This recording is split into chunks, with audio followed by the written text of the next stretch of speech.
Hello. It's Gina here from Gina Dalston Coaching, and I am sorry I am a little late.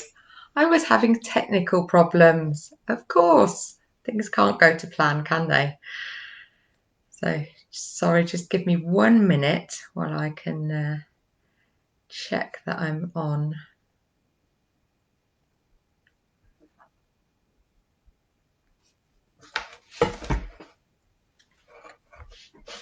Let's see what's going on. Okay. Thank you for joining me, and apologies for the delay in start. The Zoom hasn't worked quite right, and I wasn't able to live stream into the group, which was a tad disappointing. I didn't realise it was different. So, but never mind, we're here now. So welcome everybody. And I'm not able to share my screen either, I don't think, because I'm not on Zoom. So all my plans and slides are not going to be viewed. But I have still got all the content, which is the main thing. So my question to you right now is, what brought you here? What brought you here in with regard to what are you looking for? If you're looking for answers, and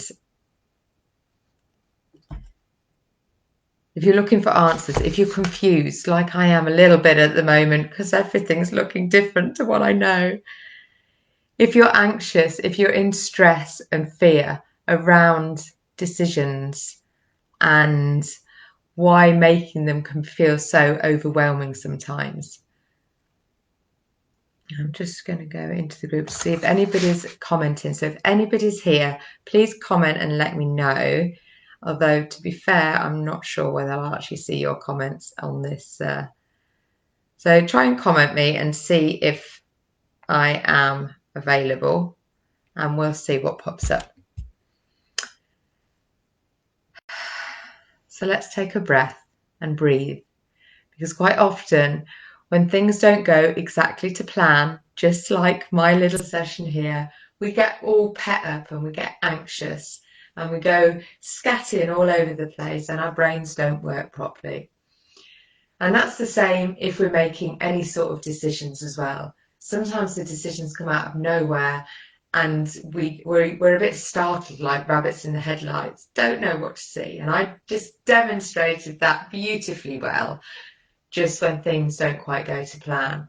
So the best thing that you can do in any situation like that is take a breath. So if you'd just like to take a big deep breath with me right now, and we can all get into a nice, calm, grounded place.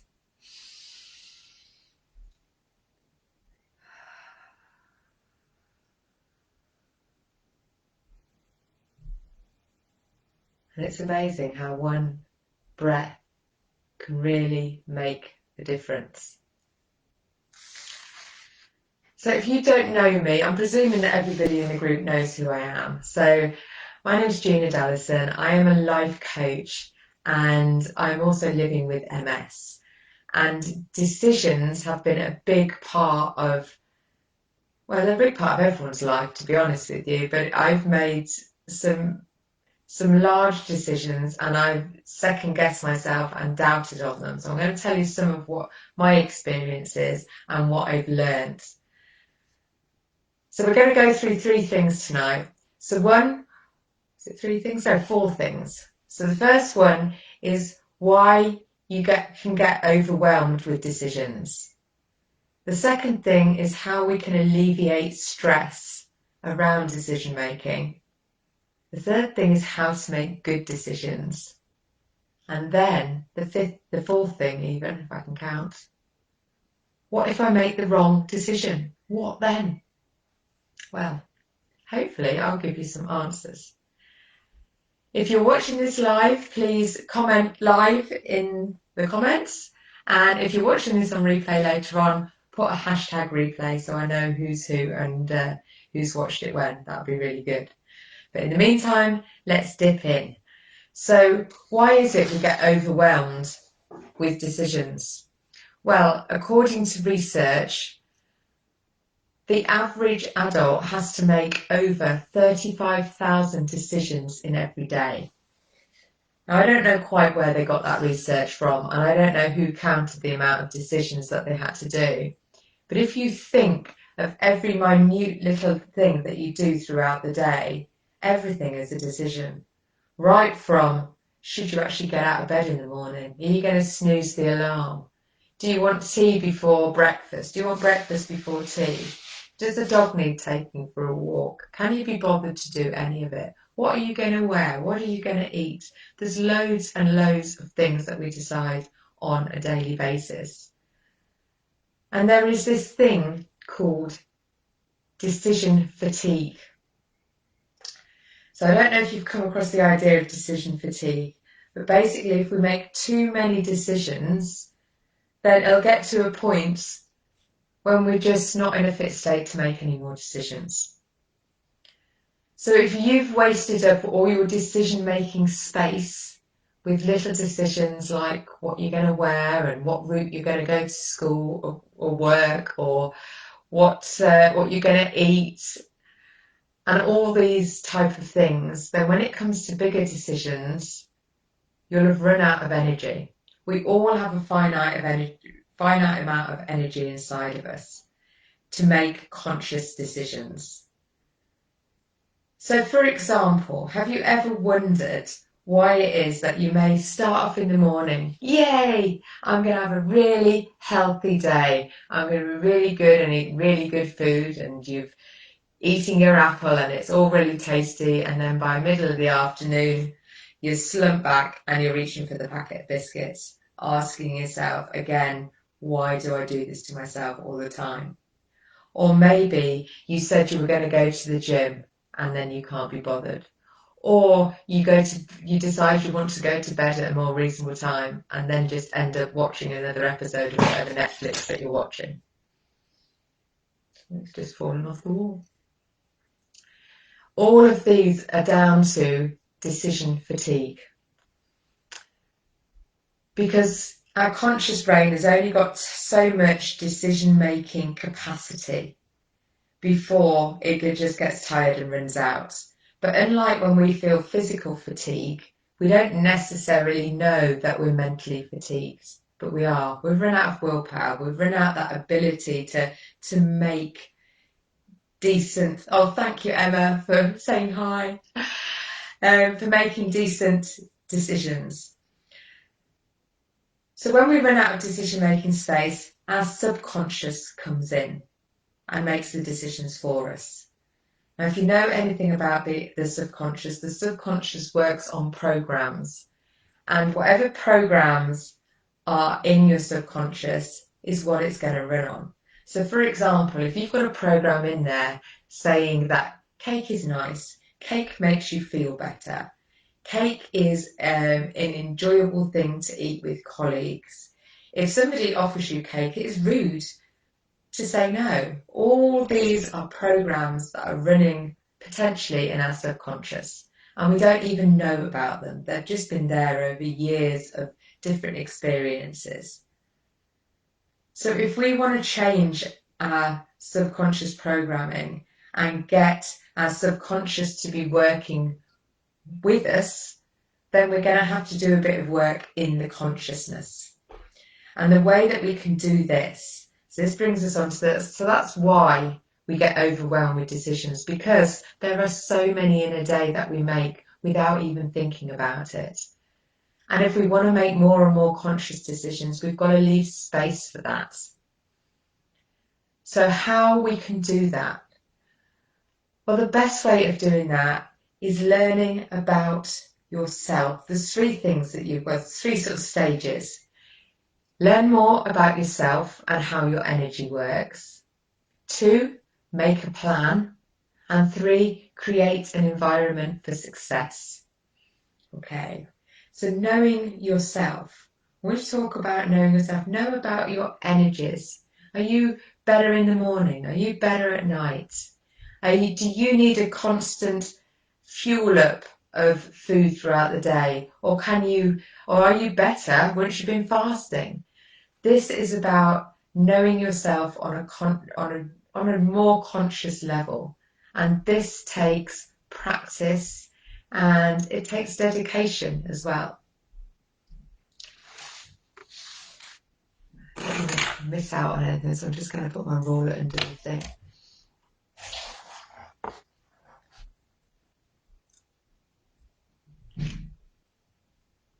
it's also worth noticing how our bodies react when we're in that stress and anxiety. So how do you react when you get into overwhelm and into stress? What happens to you? Personally, if I get into overwhelm, I tend to stop.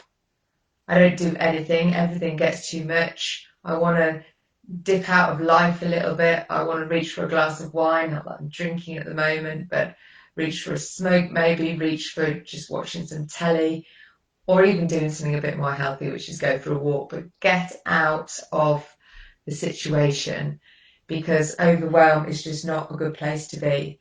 And if you're sitting in overwhelm for too long, it just gets crazy and it makes you feel rubbish and you don't get anything done anyway. So it's worth recognizing when you're in these states and almost saying out loud, okay, I'm in overwhelm now, and that's okay.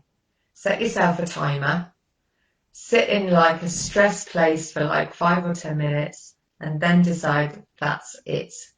Because what happens in our bodies when we're in stress, we go into fight or flight, and it means that our immune system and our central nervous system are not getting the energy. Our energy is being ready to run for our lives or fight that tiger, and it's not doing our body any good.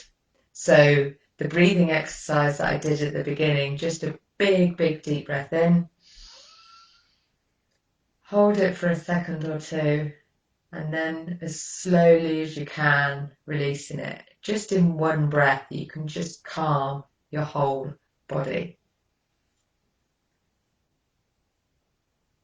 So, getting to know yourself and when your energies are, and also what your triggers are. So if you're noticing, for example, that you are having a sweet fix middle of the afternoon, have a think when you're in a good energy place of what you could do differently. Recognize it as a habit that it's not good for you in the long term and decide to choose a different path.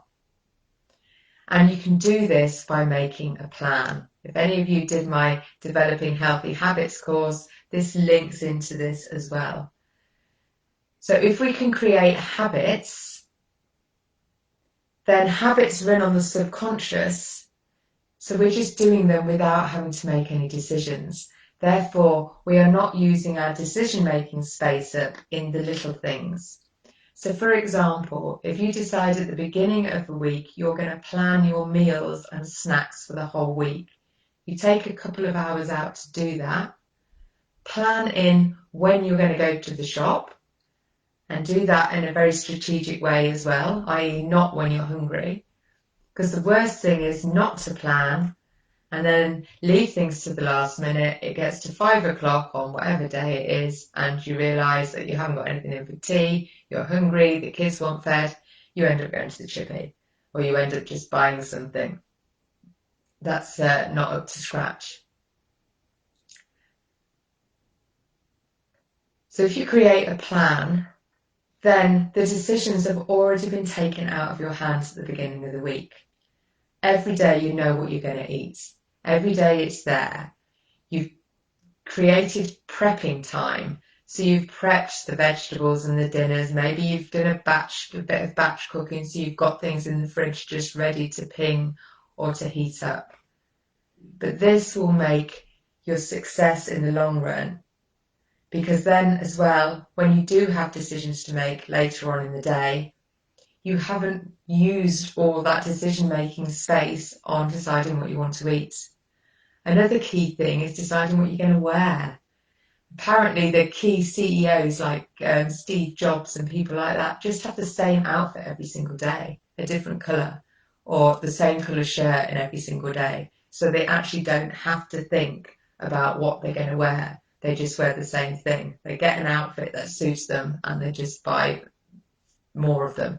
That might not be your bag, but it is worth thinking.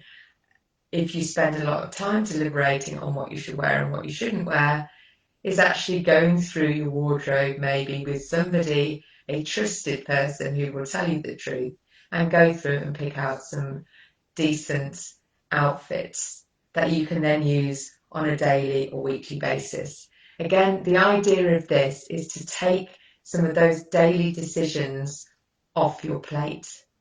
So during the day, you haven't got such a massive array of decisions to decide. It gives you more thinking space. So this is worth sitting down and even just journaling, brain dumping. Think about the decisions that you get stuck on and write them down and think if there's any way to automate them or change them. So for example, one of the things that I wanted to do is get to bed earlier, and I don't do it very well. And I also want to encourage the kids to get to bed earlier. So I've now put a timer on the Wi-Fi switch. So at 10 o'clock the Wi-Fi goes off, which means that we haven't got to decide whether we want to watch the next episode or not, because it's just gone off and it's a right faff to turn it back on again. And by that point, we're tired anyway. So what can you put in place to take the decisions out of your hands that are already there? So the habit becomes the norm.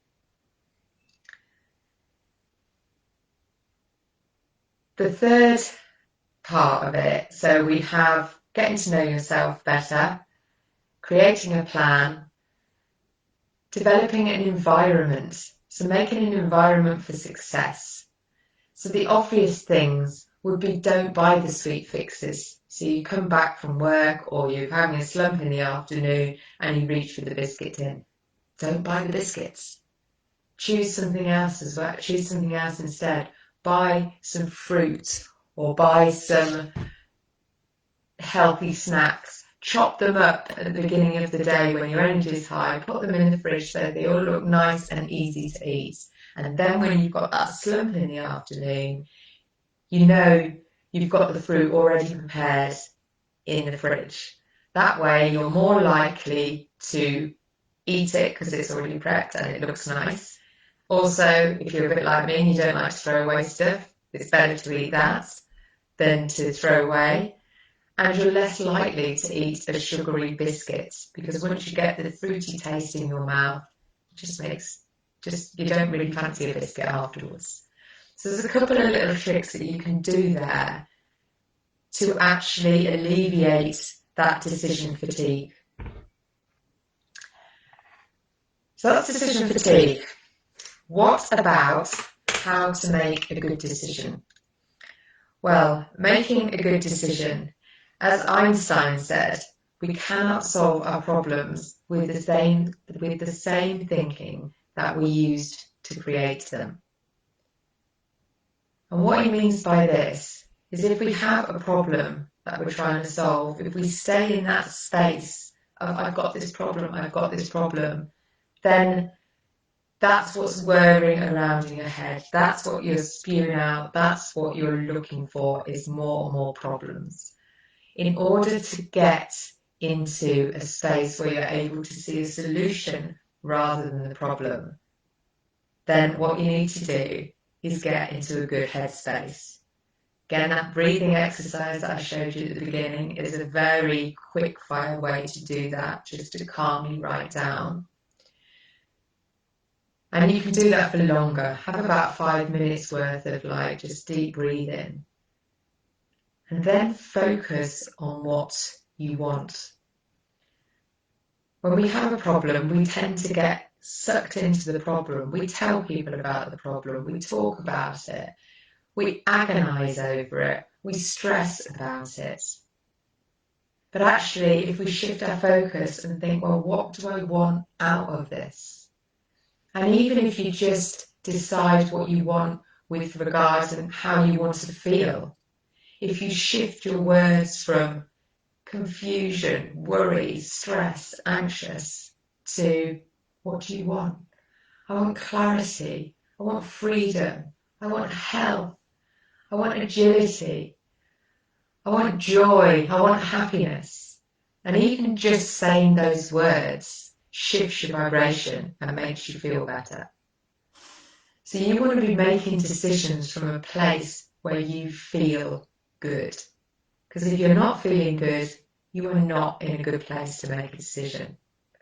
So just decide not to decide at that moment if you're feeling rubbish. and shift your focus to something else. Go outside, go for a walk, go chat to a friend that makes you laugh, watch a funny show, read a book, go to sleep, journal, write it out. It's better than, if it's going round and round in your head, then it's better to get it out on paper. Or talk. Find somebody to talk to. But be careful when you talk, because many people, because we're all problem solvers at heart, like to give advice. And that's one of the things that we are taught to do as a coach, is not to advise. I tried not to do that.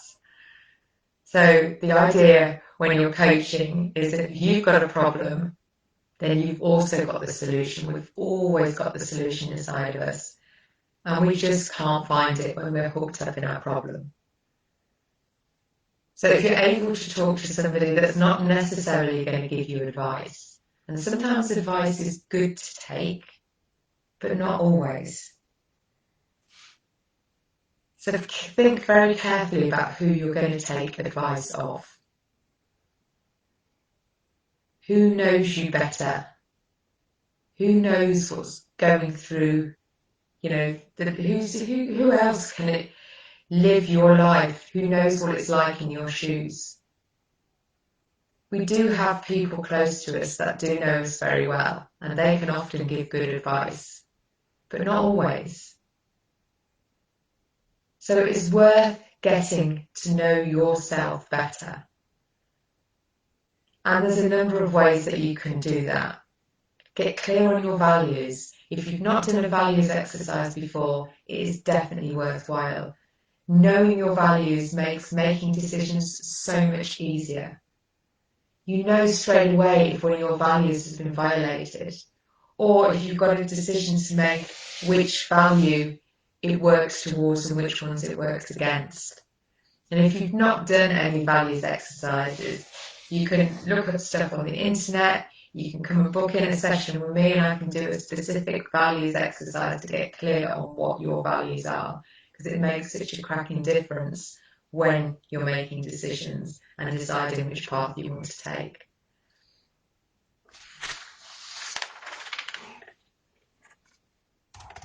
And then know what you want. And I talked about that a little bit earlier when focusing on what you want, but actually what is the outcome that you want out of this? And why do you want it? And again, this takes a little bit of digging sometimes. We don't necessarily know on the surface, but we've got to get down a bit. Again, I would recommend journaling. Journaling is so good. Just ask the question, what do I really want? What will be the best outcome for me? If I could have anything, what would it be? If I could wave a magic wand and make it just as I want it, what would that look like? And don't be afraid to go off the realms of what you think is possible, because quite often we contain ourselves in a box of what we think is possible, and actually more is possible than what we think. But by spreading it out and actually pushing the boundaries, so at this point in time, you're not having to do anything, you're just writing it down or talking it out. And again, that's what I do with my clients, is pushing their boundaries a little bit to actually work out what they really want and what else is possible. And once you've sussed out what you really want and you've got through the layers of what you think you want, or what other people want, or what you think other people want, to actually get to the crux of what you want, then all of a sudden decision making becomes a lot easier. So I would definitely recommend to do some soul searching, get clear on your values and get clear on what you really want. And I've talked a little bit already about advice, the pros and cons of advice. And advice can be a good thing, but it can also sway us. So I'll tell you a bit of a story. So I decided, I don't know, about 4 or 5 years ago now, that I didn't want to take any more medication for my MS. That was as a result, I made that decision as a result of a lot of soul searching, looking at my values and deciding what felt right to me. And it did. And I was quite sure on my decision until I spoke to a family member that I hadn't seen for a while, who was very concerned and worried about why I would not want to take the medication. And his questioning, although it came from a place of love, just sent me down a rabbit hole of self-doubt and worry and what if I've done the craziest things? Am I an idiot? All this self-doubt and turmoil just took over my life for at least a month, probably longer, to be quite honest with you. I spent an awful lot of energy and time and stress worrying about my decision about whether it's the right one for me. And it resulted in me writing a poem, which I will share with you at the end of this, because I think it is, I was reading it to myself earlier, and I think it is, well, yeah, I think it's worth a listen, and it certainly calms things down. So advice can be a good thing, but just be careful who you're getting your advice from, and ask yourself, have they got any, I don't want to say ulterior motive, because that sounds like it's, yeah, they're a bit, I can't think of what the word is, but they might have an ulterior motive, because nobody can live in your shoes. People can be empathetic, but nobody knows what it feels like to be in your shoes. So this is about getting practiced at making decisions that are right for you. And yes, you can take advice from other people, especially if those people are in a place where their knowledge is higher maybe than what yours is. But at the end of the day, this is your life, this is your body, so make decisions that are right for you. And that involves getting to know yourself and being secure in that knowledge as well. It's very easy just to doubt yourself. It takes practice to trust yourself, and that's what it is. It's a self-trust. So did I cover all the things about making a good decision? So get into a good place. So that means take your head away from, or take your mind away from the problem and focus on what you would like to happen. And even if that's just a little playing a game, what would I really want? And play with it, have some fun with it, because it shifts your vibration, and that is powerful. If you're unable to shift it from the problem to the solution or potential solution, then just take yourself away from the problem altogether. Go out for a walk, have some fun, do something that you enjoy. Some mindful exercise or some crafting exercise or some exercise, anything at all that works for you. And again, this is getting to know yourself and what brings you joy. So find that thing and do that thing. And just make a conscious effort not to think about anything. So get into a good place. Focus on what you want rather than where you are and the problem that you're in. Think of the words that you want to feel and say them out loud. I want clarity, I want energy, I want fun, I want excitement, and actually feel those words go through you. Get to know your values. Your values are really important and they guide you. If your values have been violated, you know about it because you just don't feel good. And once you know on a conscious level what those values are, then it makes decision making much easier. Take time to look inwards, meditate, journal, talk to people, and just be careful who you take advice from. Listen by all means, but make sure when you make a decision, it's right for you. You're not doing it to please somebody else or to think that you're pleasing somebody else. And this sometimes might involve some big conversations, but even having those conversations will give you clarity. Sometimes when you have to explain yourself to somebody else, it forces you to get a level of clarity. Be honest. Don't be afraid to be honest. Honesty is one of the most clarifying states we can be in. And sometimes we're not really honest with ourselves. Sometimes we hide from ourselves. So it does take practice. So what if we make a wrong decision? Well, this is a tricky one, isn't it? Because we can make a decision, and what if it's wrong? So what if the one I made when I stopped taking meds was the wrong decision? What if I'd carried on taking the meds or took the strong ones, I might be okay now. I might be taking part in running and jumping clubs as opposed to sitting here talking to you. But I didn't. I made my choice. So here's a question for you. What if there is no wrong? How do we know what's wrong and what's right?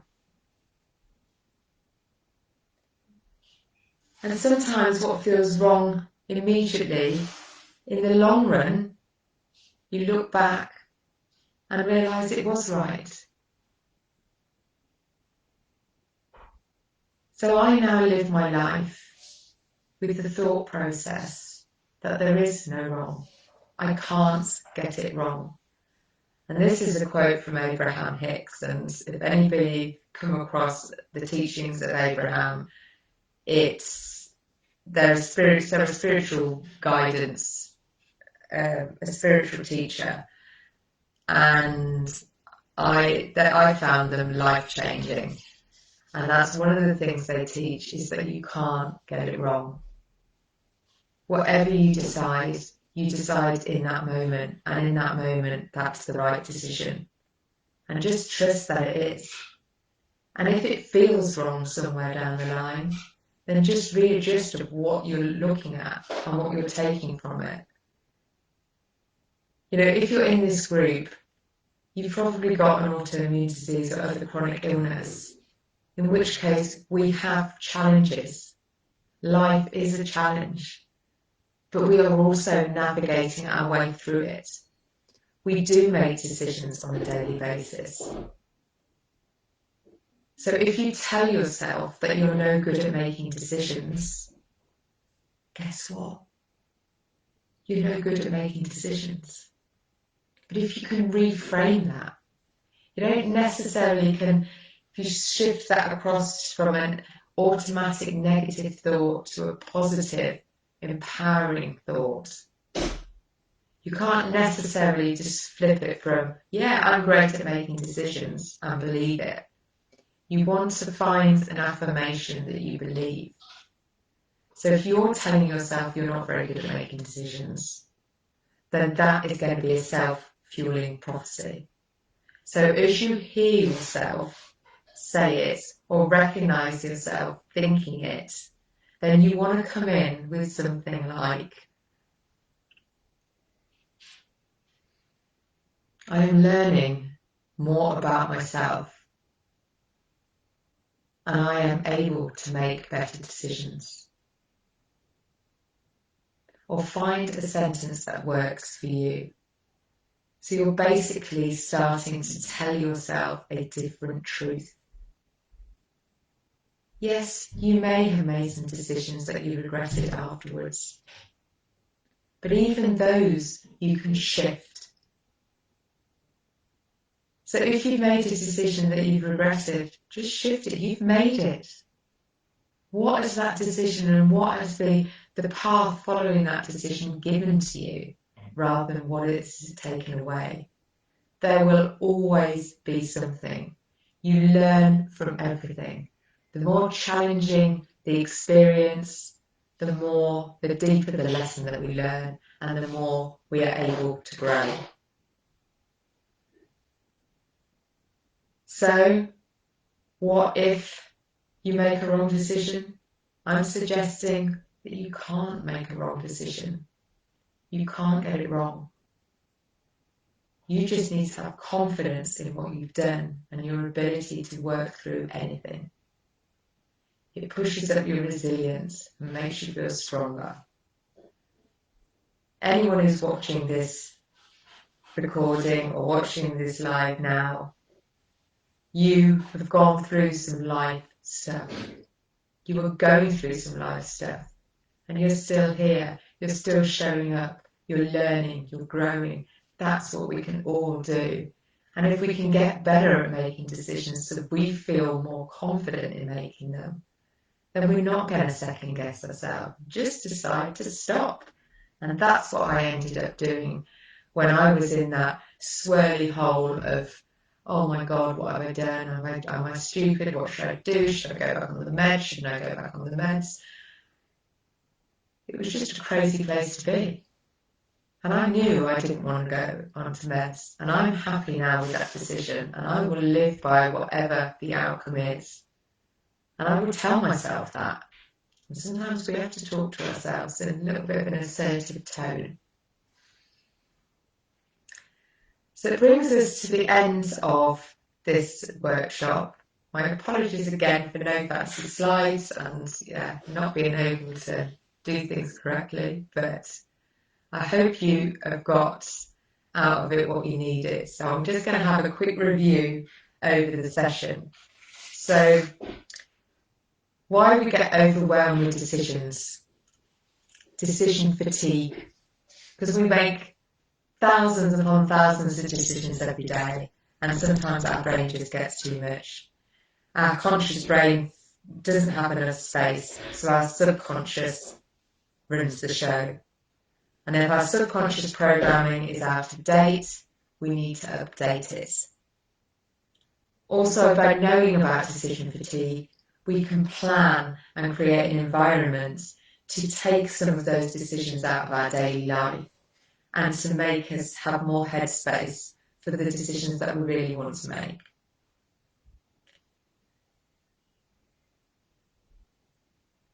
So that's how we can alleviate stress around decision making, because stress in our bodies is not good for us and does not help us heal. How we make a good decision, we get to know ourselves better, our values, our desires, what we really want. We learning to trust ourselves on a deeper level. And yes, you can take advice, but when it comes down to what's right for you and your body, I suggest you know best.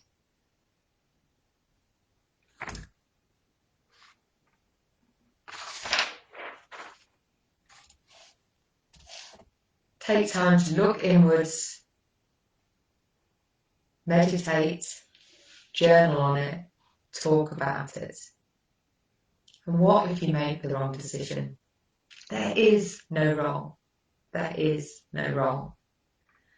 I just wanted to leave you with the poem that I wrote when I was in that place of confusion and it was just driving me potty. And I was actually at a music festival and it was stopping me enjoying my time there because I was so preoccupied with what ifs, buts and catastrophizing my way down different places that I really wasn't living in the moment.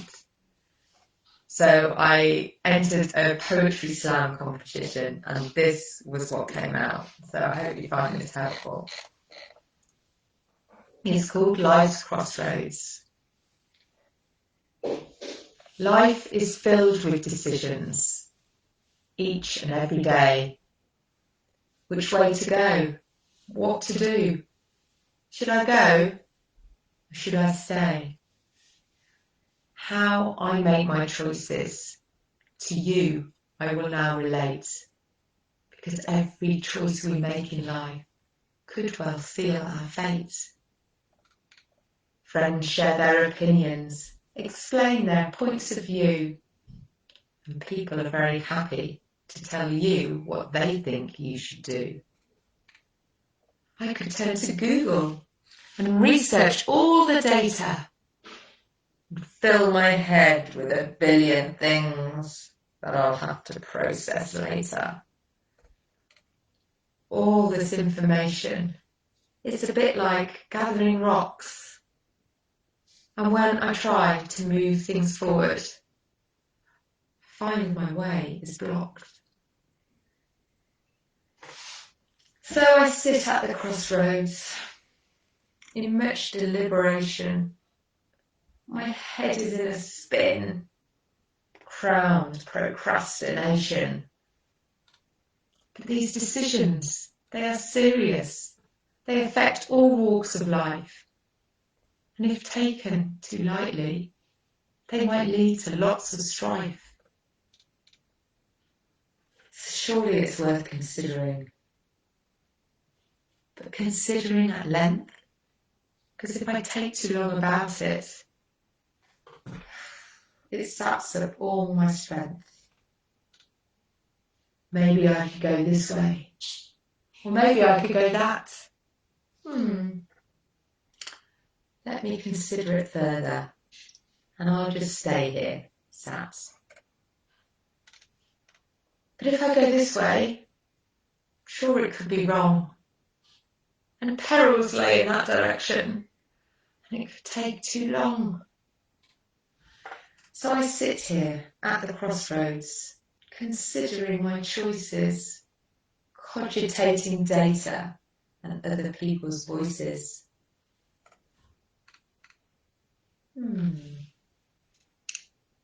So what if I moved in a way that just feels better at the time and disregard all the options? That be such a crime.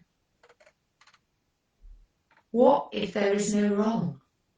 Just lessons to be learned, and to remind ourselves that in the end, most of us get burnt. What if I use my energy on lessons where I grow, rather than deliberating and worrying which way to go? That does sound easier and a lot more fun. And not deciding keeps me stuck, which means no one has won.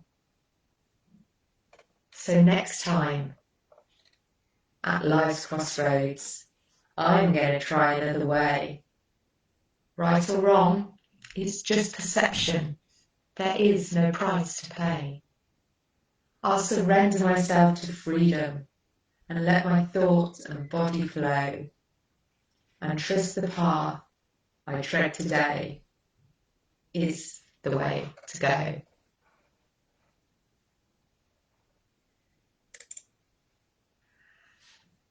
That last line always sort of gets me a little bit, so I think there's a truth in that. I hope you found that helpful. And if there is anything in this workshop that you found helpful, then let me know. Anything that I didn't explain enough, let me know, put it in the comments. Anything that I can add or you want me to go deeper in, if I run it again, then let me know.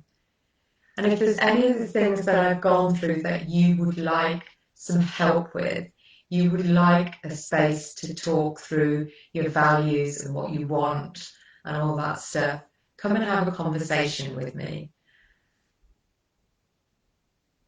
My first session is always free of charge. I can go through, we can talk about some of the stuff that's coming up for you. We can talk about some of the options to move you forward. And if you decide that you want to work with me longer term, we can talk about that as well. And if you decide you don't, that's perfectly okay. I can guarantee that you will go away from the conversation with me feeling a little bit clearer and certainly feeling a little bit happier. And if anybody's had a conversation with me already, I think will know that to be true. So take advantage when I've still got space in my diary and come and have a conversation with me. If you write in the comments below, put in the comments below, just put decisions, exclamation mark, and I'll reach out to you and book in a time, and we can book in a time slot. So don't stay stuck. You don't have to stay stuck. Sometimes it's a little tiny shift that's all it takes to make things a lot clearer. And I've got a significant amount of great tools in my toolbox, exercises and things that you can do to give you that clarity. So I'm not sure how many people have shown up. Emma, thank you. You're the only person that's commented at the moment, so anybody else wants to comment, that's brilliant. And I will leave it there. So just to cover one more time, there's a thing called decision fatigue. Get out of your subconscious into your conscious in order to make a plan and create an environment for success. So you have to make less daily decisions. When you're making those bigger decisions in life, get clear on your values, get clear on what you want, and don't be dissuaded. And if you make a wrong decision, you don't. There are no wrong decisions. They're just different decisions. Thank you very much. And if you want to talk to me at any point, write decisions in the comments below and I will get in touch with you. See you later, people.